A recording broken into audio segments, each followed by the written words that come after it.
Shadow Slave. By Guiltythree. Chapter 1221, Unstoppable. I am going to die. The thought that flashed through Sonny's mind had nothing to do with the fact that each strike of the possessed corpse was devastating enough to obliterate his body, but more so with the strain that fighting the abominations was putting on it. Yes, it was true, Sonny was facing a great nightmare creature, but he felt as if exhaustion was going to kill him even if the creature did not. Time moves slowly in a battle like the one they were fighting. He wasn't sure how many seconds had passed since the second vessel of the Gate Guardian had shown up, 12. 2 dozen. Maybe it was just 5 or 6 instead. The 6 masters and 1 shadow were somehow holding up against the harrowing abomination, for now. Perhaps it had to do with the fact that the constant barrage of attacks did restrain the corpse a little. If there was one vulnerability they could exploit, after all, it was that the vessels of the Guardian were not as resilient as the body of a true great creature would have been. Perhaps it was because each of them was at the pinnacle of what a human ascended could be, and knew that there would be no retreat. They fought without holding anything back, knowing that death was looming, almost inevitable. Sonny was relatively unharmed, for now, and so was Saint. Kai had been circling above the abomination, sending one enchanted arrow flying after another. The rest of them were in dire straits. Jet was, perhaps, mangled the most, but her unique constitution allowed her to persist in her attempts to shatter the creature's soul despite that. By now, Soul Reaper looked no less of a corpse than their opponent, and maybe even more so. Both Morgan and her were fighting with their bare fists, although, in the case of Morgan, her entire body was the weapon, not just her hands. She had also suffered much more damage than any of them, often taking the initiative to shield the others with her body. That was because the Princess of War was physically the sturdiest, except maybe Effie. The difference between the two was that Morgan seemed to have absorbed a powerful healing enchantment into her aspect ability, which allowed her to recover from the wounds that would have permanently taken the Huntress out of the fight. Saishin had gone even further than Jet and Morgan. With her arms broken, she had to resort to using her monstrous teeth to damage the abomination. Her jaws did not seem any less lethal than a powerful memory would have been, but the need to be in close, almost intimate proximity to the enemy put her in grave danger. The hideous, ferocious creature she had transformed into was covered in blood, both her own and that of the Guardian. Effie was in a much better position due to the long reach of her transcendent spear.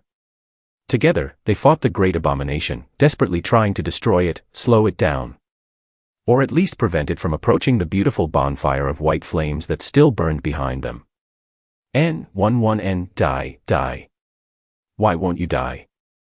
The sin of Solace tore through the rippling air, but the vessel of the Gate Guardian was moving too fast. The jade blade barely scratched its skin, but this time, Sonny was not fast enough to retreat. A sharp pain pierced his right side, and he fell back with a scream. For the first time since he had acquired the Shroud of Dusk, the black silk was torn apart. Sonny's flesh beneath it was shredded and turned into an appalling mess. The wound was large enough for most Ascended to be at the risk of bleeding out, but he was different. Still, it would have been a fatal one if not for Bone Weave. The abomination's glancing strike cracked his ribs, but did not manage to shatter them, otherwise, Sonny would have lost his entire lung. Damn it. Shaking like a drunk, he rose to his feet. Sweat was rolling down his skin, adding to the pain and suffering. Things were not going well for them. Morgan seemed on the verge of running out of essence. Before, all her wounds would swiftly heal, but now, she was forced to concentrate on only a few of the most dire ones, leaving the rest open. Jet was starting to slow down, because this fight was a true nightmare for her. Facing one overwhelming opponent was the least favorable situation for her aspect, since it prevented her from absorbing the essence of slain enemies to replenish her own. Just at that moment, Saishin suffered a terrible blow, falling into the sand like a broken doll. Sonny and Saint were still recovering from their last attacks, so Effie was momentarily left alone against the harrowing creature.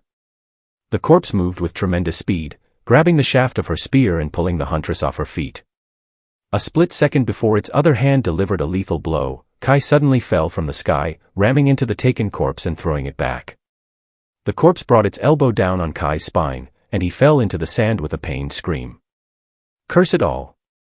Sonny lunged forward, and at the same time, Saint did too. His mangled side was pulsing with terrible pain. He was tired. But he had to do something. Because there was still hope.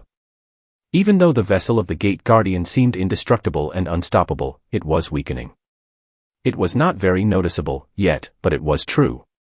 The corpse had become a tiny bit slower, its strikes were a tiny bit less forceful.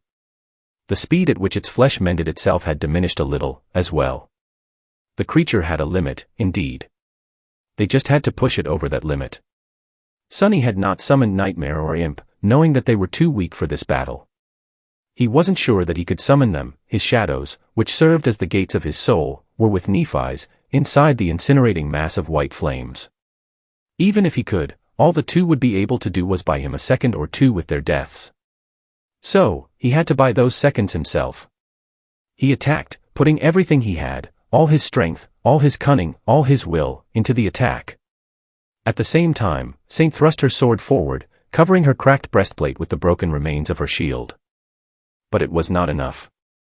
The great abomination easily avoided Saint's sword, and stepped forward. Its fist struck Sunny like a mountain, and the next thing he knew, he was staring at the vibrant azure sky. Ah.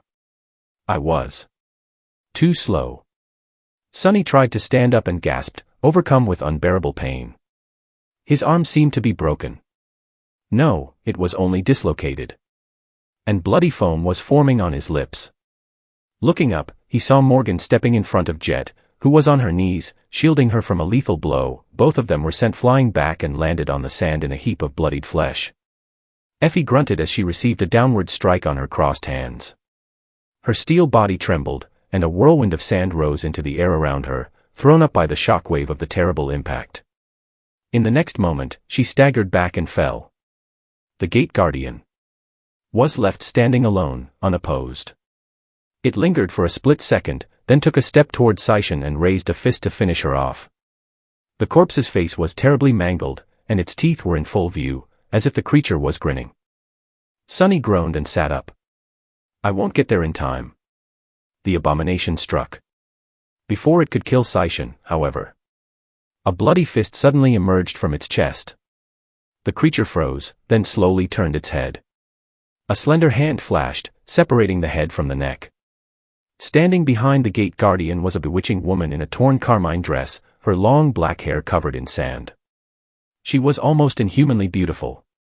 However, her breathtaking face was covered in blood, an ugly torn wound stretching from her forehead to the tip of her chin. It was as if someone had vandalized an immortal masterpiece by slicing through it with a sharp knife. One of Beastmaster's eyes was glued close by dried blood, but the other burned with cold, murderous wrath.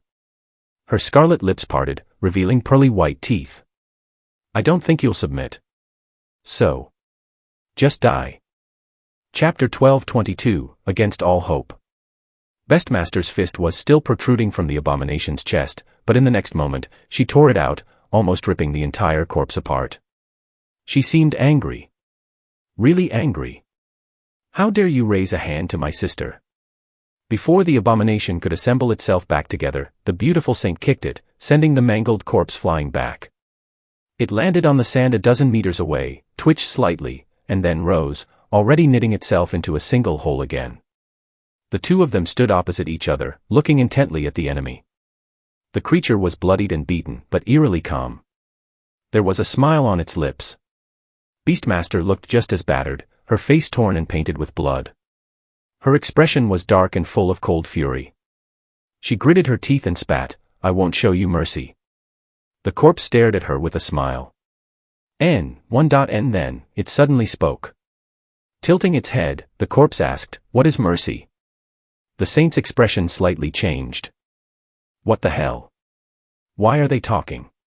Sunny tried to stand up and only succeeded by using the sin of solace as a crutch. He was struggling to breathe, but it was all right. As the great connoisseur of physical trauma that he was, Sunny judged his condition as not really life-threatening. For now. He couldn't really understand why Beastmaster was wasting her time issuing threats to a great abomination instead of attacking it, but that had given him time to assess the situation, at least. The remaining members of the survivor group were alive. No one had died yet, from what he could see. That said, all of them were severely injured. Only Morgan and Saint looked like they could still fight. And Effie, too, although there was a pained expression on her face. With how exhausted and beaten they were, though, he doubted that they would be of any use. Sunny himself would not be able to do much. Nef's condition was unknown. Can Beastmaster finish off the creature alone? In the next moment, however, that question was rendered meaningless. Sunny had also received an answer to why the beautiful demoness was wasting time conversing with the creature. She had not been wasting time. She had been stalling for time. As the sunlight pouring from the incandescent sky grew a little brighter, a figure made of pure radiance attacked the vessel of the Great Guardian from behind. At the same moment, Beastmaster dashed forward. Summer night. There was not one saint, but two. The two transcendents of clan song and clan valor seemed to have made a temporary alliance. A hoarse sigh escaped from Sunny's lips.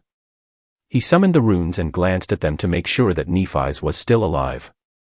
After doing that, he took a step back and fell onto the scorching sand. Closing his eyes, Sunny allowed the pain to wash over him. He only kept up with the ensuing fight through shadow sense, tense and wary. The vessel of the Gate Guardian was a harrowing foe, even for the saints. However, despite all its power and uncanny tenacity, it didn't seem to be a match for them. Perhaps the situation would have been different if it were any other two transcendents, but Beastmaster and Sir Gilead were both outstanding. Especially Beastmaster, he noticed that wounds delivered by her took a lot longer to close. Some even remained open, as if something was preventing them from healing. There was something else, too. Sunny felt a fourth shadow standing at a distance. It was slender, delicate, and familiar. Cassie. So it was Cassie who had led the saints to their aid. Sunny felt some tension drain from his mangled body. As time went on, the corpse seemed to become a little muddled. Its attacks lost some of their edge, and there were drops of blood falling from its nose. Beastmaster was not only fighting it, but also battering the creature with powerful mental attacks. I think they can actually manage it.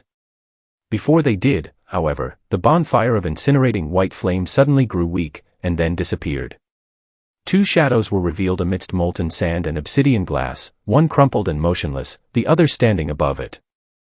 Then, the source of the second shadow swayed and fell. The remaining vessel was taking longer and longer to heal its wounds. The saints attacked it without pause, methodical in their relentless assault. Sunny could not see them, but felt the shape and position of the shadows change at a frantic pace. Slowly. Torturously. That pace slowed down. And then, at some point, one of the shadows grew shallow and empty. The vessel of the Gate Guardian had been reduced to a pile of unrecognizable flesh. The battle had not been easy for Beastmaster and Summer Night, but both of them were left standing. Sunny gritted his teeth, then opened his eyes and slowly sat up. As soon as the creature died, Beastmaster turned around and walked over to Seishan. Kneeling in front of the hideous monster, the beautiful demoness gently placed her hand on her shoulder and smiled. I'm here, Seishan. I was on time. In front of her, the monstrous creature slowly grew smaller, turning back into an exquisitely beautiful young woman with silken gray skin. Her body was beaten and broken, but she was alive, and even conscious, albeit barely. Beastmaster whispered a few more words to her sister, then rose to her feet. Her gaze slowly shifted to Morgan, who was kneeling on the sand a few dozen meters away. The smile disappeared from her lips. The look in the beautiful saint's one open eye did not promise anything good. Sunny shivered, suddenly remembering how all of them had ended up in this cursed desert, to begin with. 3 Category 4 gates might have opened in Antarctica, but the great clans were still at war. Sunny was not going to get between Beastmaster and Morgan, not that he could have done anything if he did. But Nephi's was also here, laying unconscious within a ring of black glass. And she was a daughter of the King of Swords, too, even if only technically. Damn it all. There was no need to do anything, though, because as Beastmaster was looking coldly at Morgan, a tall figure in battered armor suddenly appeared in front of the Princess of War, blocking her from the beautiful saint's suffocating gaze. Summer Night stared at Beastmaster and shook his head silently. Don't even think about it. A dangerous smile appeared on her lips. The beautiful demoness raised an exquisite eyebrow and spoke with a hint of challenge, "What if I do?" Sir Gilead's face remained calm. "I'll kill you." Beastmaster kept her gaze on him for a few seconds, then turned away and laughed. "Maybe next time, then." Glancing at the setting sun, she raised her voice and called out, "Come on. Everyone who is still alive, stand up." We need to find shelter before night comes.